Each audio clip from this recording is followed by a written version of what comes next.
Howdy, friends. It's been a little while, hasn't it? Of course, if you keep up with me on like TikTok and Snapchat and Instagram and shit, it hasn't been that long, but it's been a while for this platform. Stop making that sound. I'm in a new apartment, as you can tell. Let's recap the last video a little bit. I didn't like rewatch it for this. I do remember saying, that Alec and I were back together and that I was going to try to make the relationship work, and that if we're going to break up, that he has to be the one to break up with me, because I can't deal with his whole "you're throwing me away like a piece of trash" drama when I'm the one that breaks up with him. And then shortly after I posted that video, he broke up with me. It was actually when we were supposed to come tour apartments to find a new place to live. And then he was like, I can't do this or whatever. And I was like, okay, that's cool. We don't have to be together. That's fine. So that was like at the end of May, and now it's almost the end of October, and we've been broken up for a while. And oh boy, I am happy that we're broken up. I am absolutely never getting back together with him again. Like, I know I've been in this basically like toxic cycle of just like going back to him, and I still have issues with like jealousy and shit. So like I've gotten him to agree that neither of us are gonna date anybody while we're still living together, because I just, for some reason, my jealousy issues, I just can't fucking handle that shit. I'm trying to get a hold on whatever causes these weird jealousy feelings. I've been on a journey of, trying to unpack and heal all of my different traumas that I was unaware that I fucking had, because for 30 years I've been existing thinking that I'm just a regular fucking person who's just struggling for reasons that I don't know, because I just suck and I'm not as good as everybody else. But now I know my reasons. I'm autistic and have ADHD, okay? And I've had all sorts of fucking religious trauma and just real fun times, over the years. So I'm figuring myself out. Also, if you haven't seen the Instagram post, I go by Phoenix now, okay? Rachel is dead. I don't know that bitch. I haven't legally changed my name yet, but I think I'm planning to, because I really like my name, Phoenix. I also will change my last name as well. I'm planning on being Phoenix Rain. I don't care how corny that sounds to anybody. That's what my soul wants me to be called, okay? Phoenix fucking Rain. No middle name. Fucking can be my unofficial middle name. Yeah. So yeah, some updates. New place. I fucking love my new room. Oh, let me show you. This open concept closet thing. I have been wanting one of these for a very long time, and I like look on the internet to try to find one, but I can never find like the perfect fucking one. And then one morning I was walking the dog early in the morning at the other apartment complex, and this thing was just sitting out in front of the dumpster because somebody was getting rid of it. And I was like, I want that. And it was a little wobbly because they just needed to tighten some screws in some places. So I don't know why they were getting rid of it, but I brought it home and I cleaned it up. And then whenever we moved, I took it apart and then I put it back together from memory. And now all of my clothes are just right there so I can see them, and they don't disappear into a fucking closet or a dresser where they're never seen again, because if I don't see something, it doesn't exist. I love getting shit for free, okay? If I can thrift it, if somebody's getting rid of something and I can just take it off their fucking hands, like, I would much rather fucking do that than buy something new. A, because of money, but B, because of capitalism and, how bad shit is for the fucking environment, and just everything's on fire. We're not okay.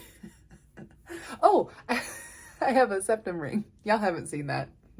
I got it done at the end of August. I'm actually getting it downsized Saturday, because fucking it's been 2 months. And then once in January, when it's been 4 months, I'm gonna get it downsized to a fitted one that doesn't have the little ball on it, and it's gonna be rose gold. But I never thought that I could have a septum piercing because my nose, I've always thought it was like too skinny and like long to look good with a septum piercing.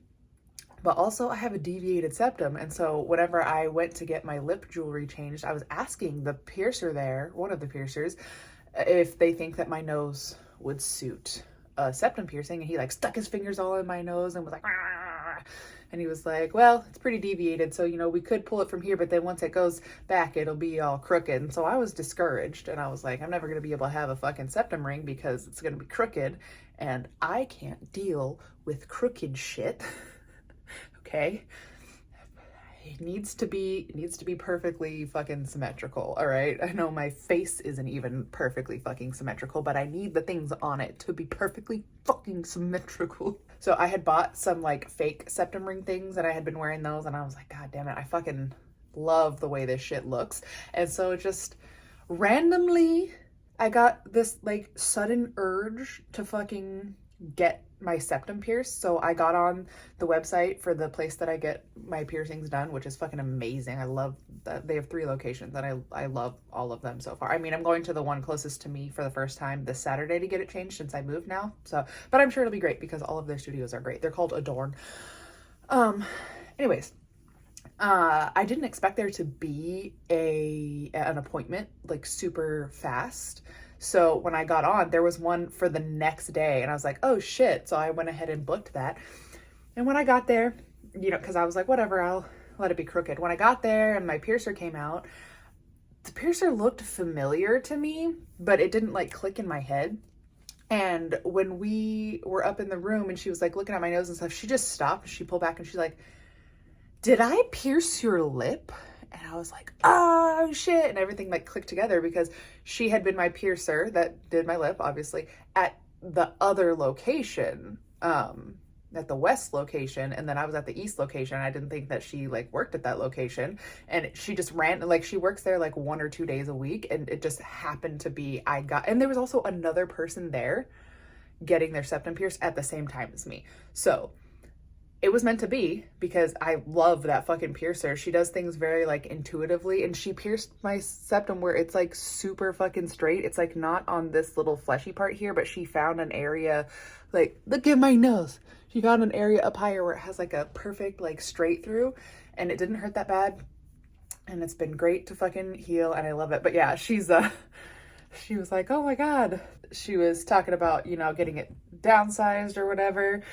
And I was like, yeah, I'll probably be back, you know, across the bridge whenever it comes time for that, because we're going to be moving soon. And she was like, oh, well, I work at that location literally 1 day a year. So if you happen to get me while up there, you should buy a lottery ticket. But yeah, I love my septum piercing. And every time I add something or take something away, every time I add something to my appearance, it makes me feel more and more like myself. I don't know where my train of thought began and where it has gotten to now, but yeah. So Alec and I are broken up, and I am on Hinge, and I'm not looking, so I'm not being shady and like, oh, I don't want him to date anybody, but I'm gonna secretly like date behind his back. That's not what I'm doing at all. On my Hinge profile, it says that I'm figuring out my dating goals, and I'm not looking to date for a long time because I want to be a whole, healed,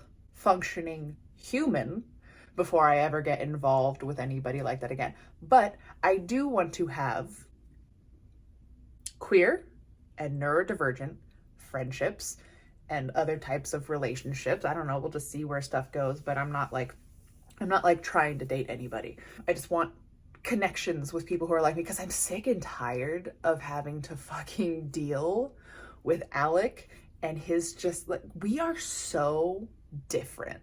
Like our brains are opposites of each other, and it is just absolutely infuriating to exist as myself around this fucking man.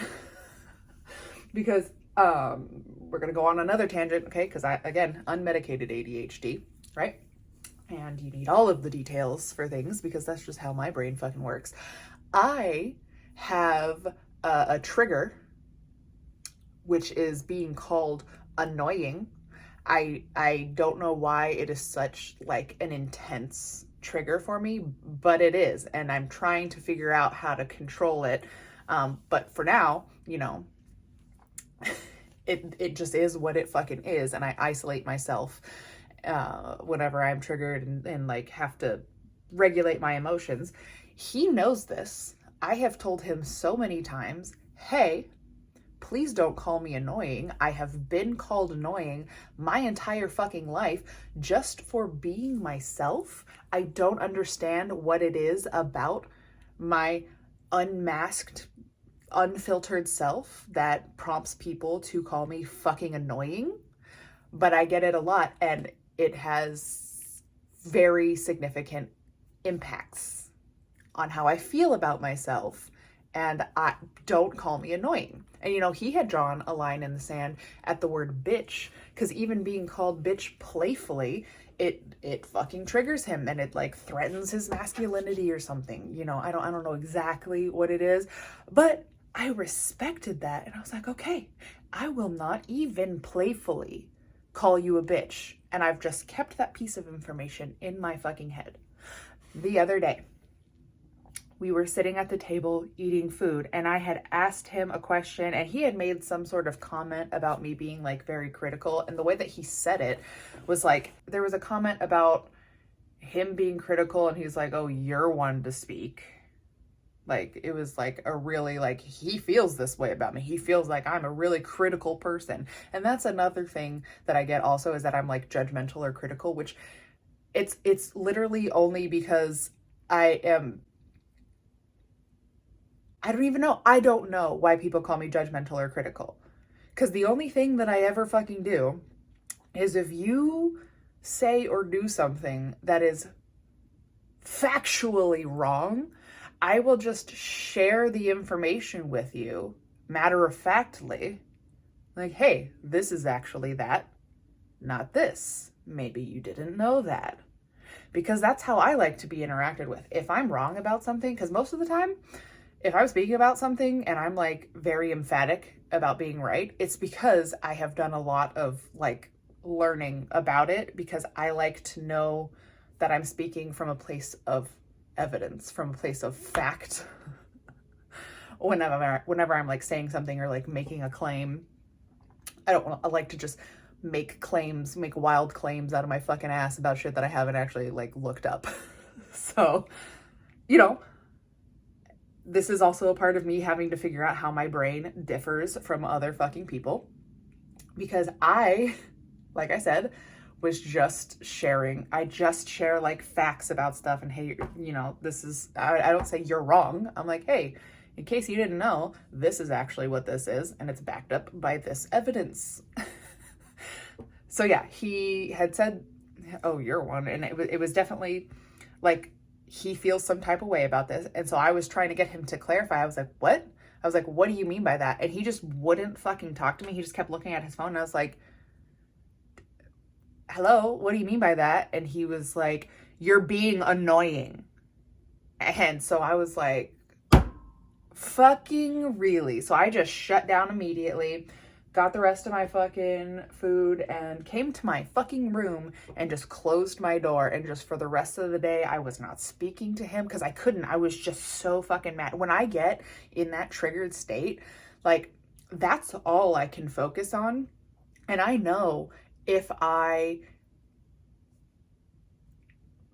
speak, like, I can't even look at him when I'm mad. Whoever has triggered me, I cannot look at that person until I'm not in that mindset again, because I just get so fucking upset about it. And I know that if I do talk to them, like, I will say something that I will regret. I will be very cruel. And so I just cut that completely off, and I have to stay in my fucking room. And just like the entire day, I didn't fucking talk to him. And then I was sitting at the table later eating my dinner, and I was just like scrolling on my phone while I was doing that. And he came into the kitchen, which is right in front. I'll give y'all an apartment tour at the end of this video, just so you can see the new apartment, because I love the new apartment. It's fucking beautiful. Whenever I have my new data analyst job that pays me enough money to be able to afford this place on my own, we're taking him off the lease and he's moving somewhere else, and this is my apartment. Anyways, so I was sitting at the kitchen table eating my fucking dinner. He walks into the kitchen. I don't look up at him because I just can't fucking do that, like I said. And he's like, okay, why are you mad? And I was like, why am I mad? And and he's like, is it because of the annoying thing? And I was like, yeah, fucking exactly. I've told you so many times that, like, not to call me annoying, and I'm tired of being treated like I'm a fucking nuisance just for existing. And it's like every single time I ask him clarifying questions, or like I repeat myself, because he does this thing. I don't know how many people in your life do this thing, but I have had this experience with so many fucking people, and I don't understand why it is. Okay. I will ask him something, like I'll ask him to take Odin outside, right? And I'll be like, will you take Odin, please? And he will not acknowledge me at all. Doesn't say anything, doesn't look at me, doesn't twitch his eyebrows, doesn't fucking do anything. And so I have to clarify. I'm like, did you hear me? And he goes, yes. It'll just be a second. It's like, how was I supposed to fucking know that you were saying yes to this request when you didn't even acknowledge that I spoke? Like, what in the fuck? Like, he does that all the time. And so I have to ask clarifying questions to be like, did you hear me? Are you going to do that? Because, like, if he does respond to me, like, first of all, he'll say no, and I can't tell if he's joking or not, which apparently most of the time he is. It doesn't ever feel like he is, but he claims that he is. I don't know how much truth there is to that. Fucking moron. But yeah, anytime I ask a clarifying question or like a follow-up or whatever because I don't understand something, all I'm ever trying to do is find out the why of a situation and make sure that we're on the same page and like everything is clear. Like, I don't understand why it's such a huge fucking issue for me to make sure that I'm being understood. Why does that make me fucking annoying? I don't fucking get it. He does that shit all the fucking time. So it's just like, I walk on eggshells around him so fucking much. And I've had conversations with him about, you know, feeling like I can't be my unmasked self. I'm going on this unmasking journey where I'm trying to figure out like who I actually am underneath all the masks. All the masks, it's not like they're not lies. They're versions of me, but it's like with certain characteristics or whatever amplified to accommodate whatever situation I'm in, you know, but it's like, it's hard. Like, I automatically do it at this point. But I think also since I've been inside because of the pandemic and I haven't really been around people, I haven't had to put up those masks. So I've been kind of naturally unmasking, and I do not know how to fucking behave around people anymore. I feel so awkward all the fucking time. And it's just like, I have no idea what to say to anybody. So I've been talking to him about, you know, I am trying to be my unmasked self, and I am self-conscious about that, and I don't know what it looks like or whatever. And I need you to A, not fucking call me annoying, but B, understand that, like, you know, this is who I am and I'm trying to figure it out and not have to be like stifled. And he's like, always says that he understands or whatever and he's okay with it. But the second I start doing anything, like if I need to be doing like some sort of a vocal stim, like yesterday, I just needed to like make a sound, but like I wasn't doing it a lot. I did it for like half a second and it was like kind of like a little singing thing, and he was like, don't do that. I'm like, shit, okay, fucking hell. And it's like, if I'm silly or if I'm just doing weird stuff where I feel like I need to dance or do something to like get the fucking energy out, and you know, I'm just very fucking animated, and like he calls me a crackhead, which I've asked him to stop doing because I'm like, anytime that I am acting like my autistic fucking self and just being natural, you refer to me as a crackhead or like I'm crazy, which like, don't fucking do that, because I'm not a crackhead. And those are just my autistic traits. And I've told you so many fucking times. I have no idea what I was saying before. So that thought is probably just going to be cut off. And then I'm starting whatever new thought crosses my fucking mind. I think I was talking about having to walk on eggshells. Yeah, I feel like I have to walk on eggshells around him and like not let my true personality out, because anytime I do, it causes like major fucking friction between us. And like, he's just such an asshole. He is an asshole. He is the biggest fucking asshole I have ever had to deal with in my entire fucking life. And you know, there are some good qualities about him. Like, we do get along, but most of the time when we're getting along, it's because I'm not being my fucking self. So, you know, we are not right for each other, and I have known this for a very long fucking time, but it's just so hard to like untangle everything and, you know, just let go. And, I don't want to be with him. I want to be with women, with non-binary people, but I refuse to date a cis het man ever fucking again. I also don't really want to fuck with neurotypical people. I would prefer to have another neurodivergent person who understands my fucking brain, you know, because it's really fucking infuriating to have to explain every little fucking behavior that's weird to this fucking person who can't hold on to anything that I've told him at all. Like, he claims that I don't listen to him, but he absolutely does not fucking listen to me. And I know I said that like in the previous video, and I've said it in other videos before, but it's just something that continues to fucking happen. He does not listen to what I fucking say, and then tries to blame me for shit. And, you know, he's probably just a narcissist. I'm not a therapist, so I can't diagnose him with that. Oh my God, I said that as well. I said that in another video as well.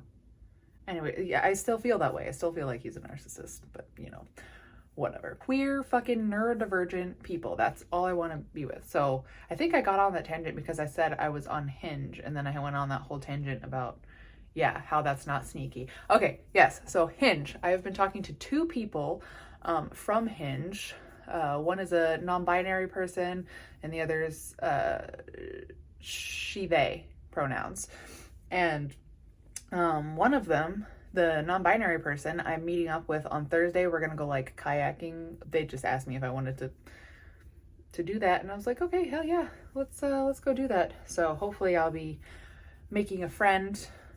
I feel awkward in like our text message exchanges because I have no idea what to say to people because I have no frame of reference. It's really hard for me to know how to be in text messages. So as soon as I get to know them, I'm sure I'll be a lot more comfortable, but like, I just want to have friends. I want to have neurodivergent friends that we can trauma dump to each other, that we can just fucking blather on and on and on and on and on about our special interests, and people won't, you know, we won't get tired of it. We'll be interested in hearing about each other's special interests. We could just sit and binge watch something for like fucking hours and not have to stop because they can only watch one fucking episode at a time. Like, that is one of the most annoying things to me about Alec, is if we watch a show, which we've had several shows that we've tried to watch together over the years, where it's like, oh, we're watching this show together. This is our show that we watch together. But he will only watch one or two fucking episodes when there are like multiple seasons already out on that streaming platform. And I can't do that. I need to binge watch as much as I possibly can in a fucking sitting, all right? And if that means that I got through 2 fucking seasons and then had to go to bed, whatever. But like, I can't do any of this 1 and 2 episode bullshit. So that's also something that I put on my Hinge profile. It was like, it had a section that was like, you should not go out with me if, and I said, if you cannot binge a fucking entire series in one sitting. Because I refuse to, like, I watched Handmaid's Tale on my other ex, Vic, on his Hulu account because Alec and I were watching Handmaid's Tale together. But again, 1 or 2 episodes, but I want to know what's fucking happening next. So during slow times at work, or on my days off when he was at work, I would be watching Handmaid's Tale on Vic's Hulu account so that it didn't show that the episodes were watched on Alec's Hulu account. And then I would just act surprised whenever we watched the show together. But in my mind, I was sated because I had already watched the whole fucking series. There's something else I want to talk about. Oh yes, I cut my parents off. How fun. So I have had issues with my parents over the years, largely in the last like 5-6 years. 6 years. 2016 was 6 years ago. I've always had issues with them. Like, they've never known who I am. Like, they only see me as their daughter. They've never seen me as anything other than straight. They've never seen me as anything other than Christian, and I'm none of those things, right? And I've always felt unsafe sharing any of that information with them since I was a young kid. And, you know, I think that has a lot to do with my religious fucking trauma, being brought up in the church, being taught that I have to be subservient to a man, and my purpose is to marry a man and have babies, and just like being gay is wrong and all these things, like it's a fucking sin. So basically it's like my whole identity from the time I was born, I was just fucking indoctrinated into the fucking church. And so I have had constant battles in my mind and had all these fucked up like things instilled in me. So I've had to unlearn all of these like isms and shit that I was brought up with in the church that also made me a bad fucking person, because I didn't know any better. I was just cause I was homeschooled until I was fucking 12. And I lived out in the fucking country where my closest neighbor was like a quarter fucking mile away. And we went to church Sunday and Wednesday, and like those were the only fucking people that I was exposed to. And so whenever I went into public school and then I started getting all these different, you know, perspectives and seeing all these different people who are not Christian, who are not straight, who are like all these other fucking things that my parents and the church always fucking demonize. And, you know, I'm like relating with these people. I'm like, these are not bad people. Like, what's going on? So, you know, I've struggled with my identity my entire fucking life. I've never shared anything about who I truly am with my fucking parents because of the things that I've heard them say behind closed doors. Like, they're not nice people. They don't live by the Bible. Their Jesus would absolutely fucking hate who they are. Okay? Ever since 2016, when they voted for Trump, because I had no idea that anyone in my family was a Trump supporter. And when he won the 2016 election, I texted my entire family in a group chat and I was like, what the hell? Donald Trump is our president? And literally nobody responded. Not a soul responded to that group chat, except my one cool cousin, Christy, who separately texted me and was like, you know that our family voted for Trump, right? And I was like, what? She didn't, because she's cool. She's the only other cool person in our fucking family. Kelly, maybe. I don't know. I haven't really talked to her for a while. You have no frame of reference for who that is, but I do know that Christy thinks a lot like I do, and she shares a lot of the same values that I do. So she is the only person in my family now that has my contact information and knows my new name. So yeah, ever since the 2016 election, I've been trying to get my parents to realize that it's not okay to vote for a person like that. And, you know, I've been trying to get them to see things from my point of view. I've shared things about my life with them, not very many things. Like in the letter that I wrote to them, I told them that I was non-binary and that I'm pansexual. But that was my goodbye fucking letter to them. You know, I was upset with them in 2016. And then in 2020, when they fucking did it again, I didn't talk to them for like, it must have been like 6 months or something. I was like, I didn't touch the little friendship lamp that I had gotten for us the first year that I had moved out here, so we could touch the lamp and the lamp would change color on their end. So it'd be like a hello thing, even though we're so far away. I didn't touch the lamp for that whole fucking time as well. And like, anytime I try to bring up political things with them, they just don't want to fucking talk about it because it's uncomfortable and, you know, because we have opposing views. And so they just never want to have any sort of like conversation about that because it's only going to be me, you know, telling them that they're wrong about shit. But they just want to sweep things under the rug and just avoid it because it's uncomfortable and because it'll cause issues. And it's like, yeah, it causes issues because our morals are directly conflicting. Like, and I'm trying to get you to understand that you are on the wrong fucking side of history. So after much thought over many, many years, I've been wanting to cut them off, but, you know, I still had like money and stuff like tied up. I've been on their phone plan my entire life because, you know, I'm a broke ass fucking millennial. So whatever I can stay on from that my parents are fucking paying for. And I mean, I paid them $50 a month, just transferred from my bank account, because our bank accounts are fucking linked.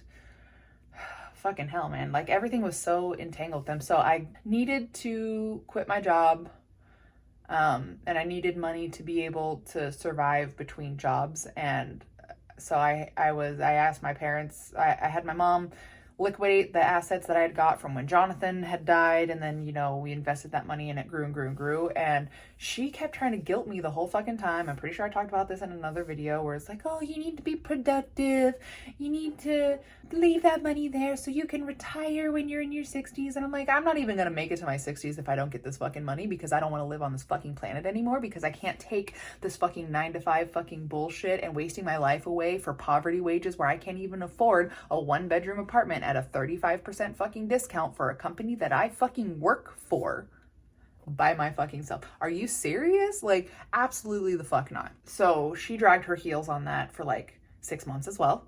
And so I was supposed to get that money in like October, but I didn't get it until fucking February, the end of February. I got a pretty decent amount of money, and I've been living off of that for a year. I have been unemployed for over a year now, because I quit my job September 1st of last year, and it is October like 17th or 18th today. I don't know what the fuck today's date is. But like, I've been unemployed for over a year. I still have some money left, but I finally decided to cut them off. That was the point of this. And I got a phone plan, and for my 30th birthday, they had come out and they bought me an iPhone 13 and an Apple Watch Series 7. This is my watch that I bought. This is not the one that they bought me. But they bought that, and you know, they've given me several other like electronic things over the fucking years. And so when I finally got my new phone with my new phone number and my new watch, I got a new bank account and closed my little bank account that was linked to theirs, so they can't go in and like look for my new address or whatever. So I changed my phone number and everything, and I put everything that they've given me. So I put the phone, the watch, they've given me this like little Surface Pro tablet a long time ago, and like a dash cam and a Ring doorbell cam. I put all of that and the friendship lamp that I had gotten for us in a box. I wrote a letter to them explaining exactly why I'm cutting them off, because I've tried over the years to fucking reason with them and they won't fucking listen to me. So I wrote them that letter and I mailed it to them, and then I immediately moved to this apartment. So I've got a new name, new phone number, new address, new bank account. They can't fucking find me. Whenever they received the box, because I had the tracking on it and they had to sign for it because I wanted to make sure that it got to them, they immediately texted Alec, because they have his phone number.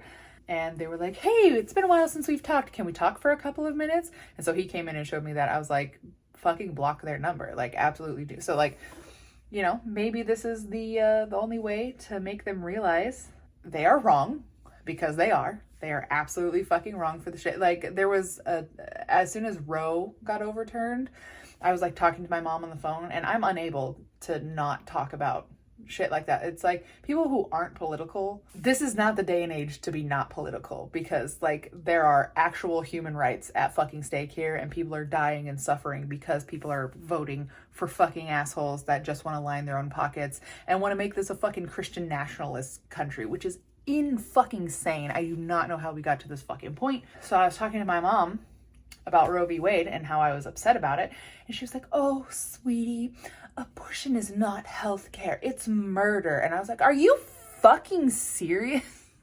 I was like, no, I don't care what your fucking Bible says, which, first of all, your Bible says that life begins at the first breath. So you don't breathe in the fucking womb, bitch. It's talking about ectopic pregnancies, miscarriages, like the septic, whatever.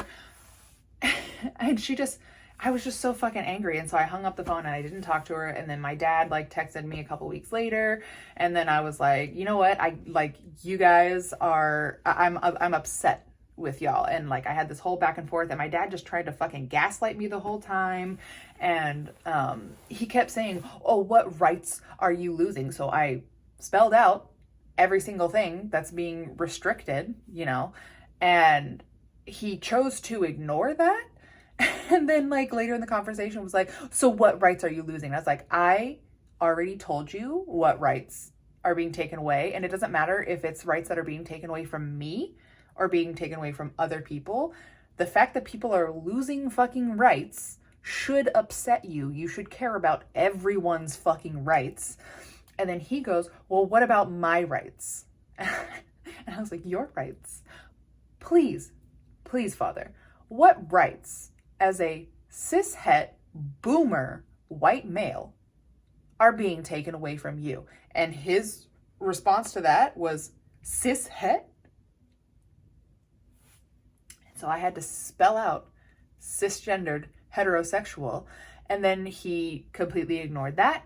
He never told me what rights he was losing. He just kept fucking saying how they're not bad people and how they've always been kind and accepting of our friends or whatever. And so I told him, first of all, I've heard what you say behind closed doors about people in my fucking community. Like, it doesn't matter how nice you are, the things that you're doing, and voting for people that are taking away and restricting these rights makes you a bad person because you are signing off on those ideologies. Like, and then I had to circle back and say, you still haven't told me what rights you have lost. And he said, I'll get to my rights in due time. And I was like, yeah, what the fuck ever. And like that conversation just like, it was fucking bad. So then now they're cut off and they don't have access to me. All you have left is Ryan, the piece of shit who throws firecrackers at homeless people, plays tetherball with live fucking frogs, shoots BBs up the asses of grasshoppers because he wants to see them come out of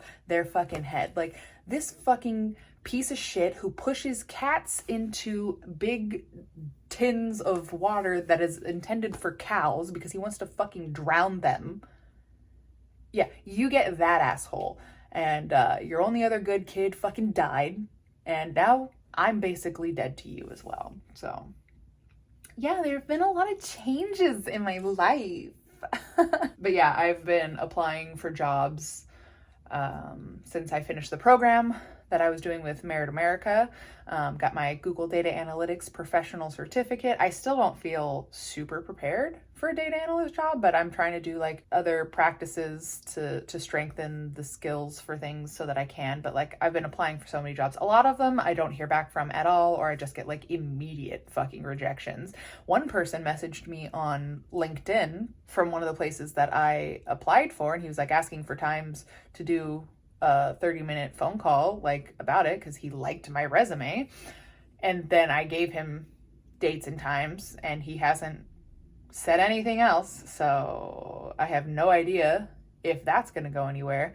But I'm confident that I will have a job that will allow me to live comfortably in this 2-bedroom apartment alone without that fucking asshole Alec. And I can also help people that are less fortunate, because my ultimate goal is to make enough money so that, yes, I can live comfortably and not have to worry about anything, but also so that I can start what I'm referring to as the Phoenix Project. I called it that before I decided to change my name. And I think I've talked about this on here before. My idea is not like a new thing. There are other countries and other places that are doing basically exactly this, but there's also a plot of land down the road from me that I think would be absolutely perfect for this. So I need to look into it and see what that land is and how I can get a hold of it. But I want to put a bunch of tiny homes on a piece of land, however many I can get to fit comfortably and still have people have their own like space. I want to have like a community garden. I want to have connections with places like therapists, doctors, rehab centers, the fucking DMV, like career counseling, and just like everything that you would need to be rehabilitated from experiencing homelessness. And I want to take however many people at a time I fucking can. They would live there for free. There's no fucking curfew. They can come and go as they please. I would have like a security guard, making sure everything is safe. We get them the help they need.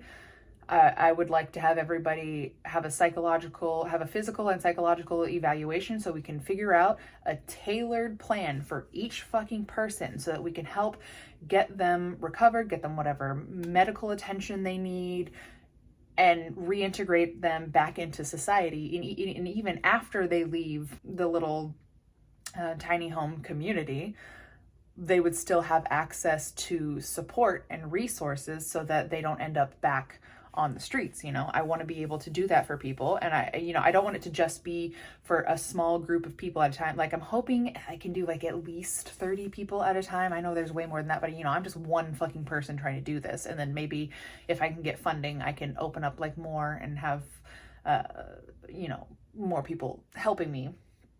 But, like, I want to have those people that are living there. And then I also want to have daily, basically like soup kitchen type shit where we feed as many people in the community as fucking possible, like a mutual aid situation. Like, that is my fucking goal. That is my dream. That is what I want to do. I want to house homeless people and get them back into society and actually rehabilitated and not just fucking shooed away to whatever next spot so people don't have to fucking look at them because their tents are a fucking eyesore. Like, people's attitudes towards homeless people make me incredibly fucking angry, especially Alec. Alec sees them as other. He thinks they're criminals. He thinks they're just bad fucking people who deserve to fucking be there. And it makes me so fucking mad. Yeah, I think that's a bit of an update for now. Things are going great. Otherwise, like, my mental health is very, very good.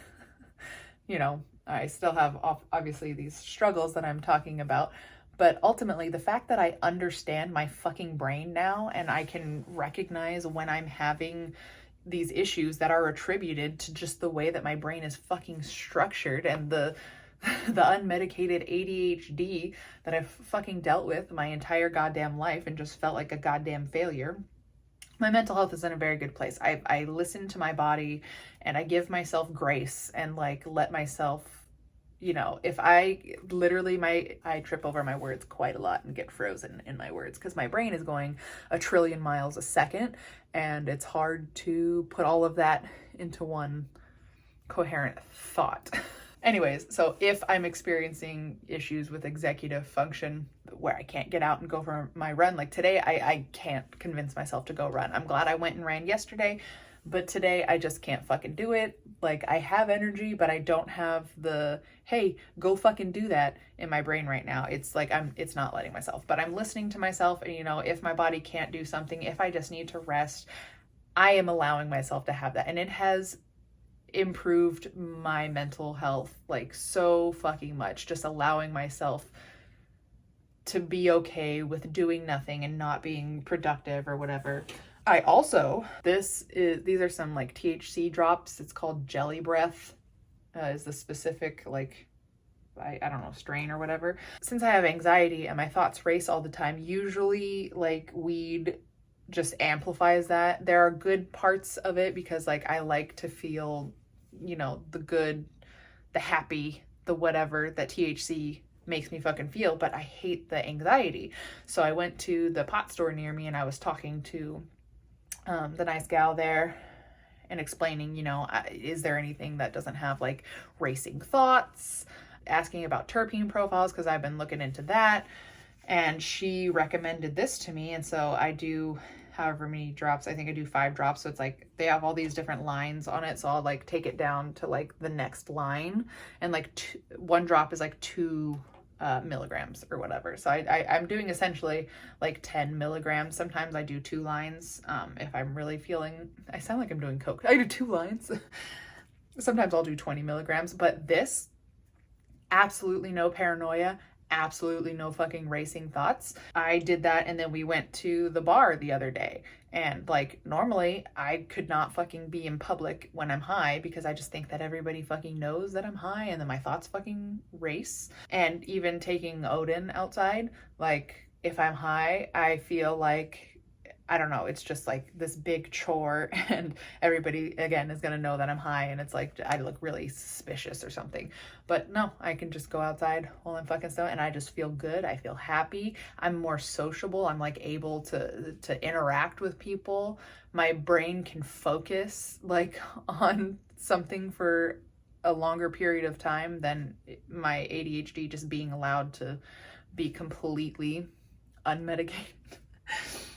So yeah, this is what I'm doing instead of like Adderall or whatever other ADHD medication. Because right now I don't have insurance, so I can't like fucking go to a doctor and get prescribed some shit.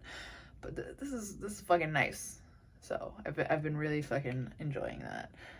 So yeah, anyways, without further ado, here is the apartment tour that I promised you. I love this fucking apartment. It makes me very, very happy. There's a little bit of a mess in the kitchen, but otherwise, like, you'll get the fucking gist. Okay, bye. Front door, hallway area, that is the laundry closet, which actually has nice machines in it. And then you go into the living room, kitchen, dining room area from there. Alex's bedroom, that's a closet, bathroom, and then my room.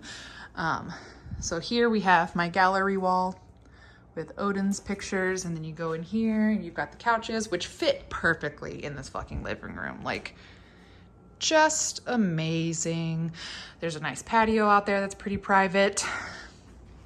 Then you've got this amazing kitchen. Oh my God, there's so much counter space, so much cabinet space. Like, everything is fucking beautiful. The countertops, it's probably quartz or something. It looks kind of like granite. Nice deep sinks with this actually comes out, and you know, it has this, you can change it like that. Yeah, fucking humongous cabinets, like enormous drawers and stuff here. And then I'll show you my room. I need to take this picture of Bill Murray down. He has disappointed us. Anyways, so that's where I was sitting earlier. I have my computer and my TV and my Switch and stuff here. I've got my nice little posters. But here's my cozy little room. I really, really love it in here. And then we've got the bathroom, which double sinks. Fucking love that so much. Actually not shitty lighting. It's not yellow, so I don't feel the need to put my LEDs in there. The shower rod is actually curved, so that's really nice. And it's just, there's just a lot of room here. It's very nice. This is my closet for all like games and other miscellaneous things. This is where we put the AC units. Got the water heater and like the broom and vacuum and stuff. This is Alex's room. It's really boring because he doesn't do anything that's not boring. Yeah, anyways. Whenever he moves out, by the way, this is gonna be my fucking office. So I think it's really cool to have the room here. And then there's like the hallway that you go down. So it'll be like a nice separate place to go to for when I have to go to work from home, because I am not working in a fucking office anymore. I am working from home. So yeah, that is, oh yes, and the dining room, if you were interested in that, I've got some boxes that I need to fucking get rid of. But the dining room is big enough for the whole entire fucking table to fit in there with chairs around it, and you can actually get to all the fucking chairs. So that's incredible. I love this apartment so much. Don't you love it?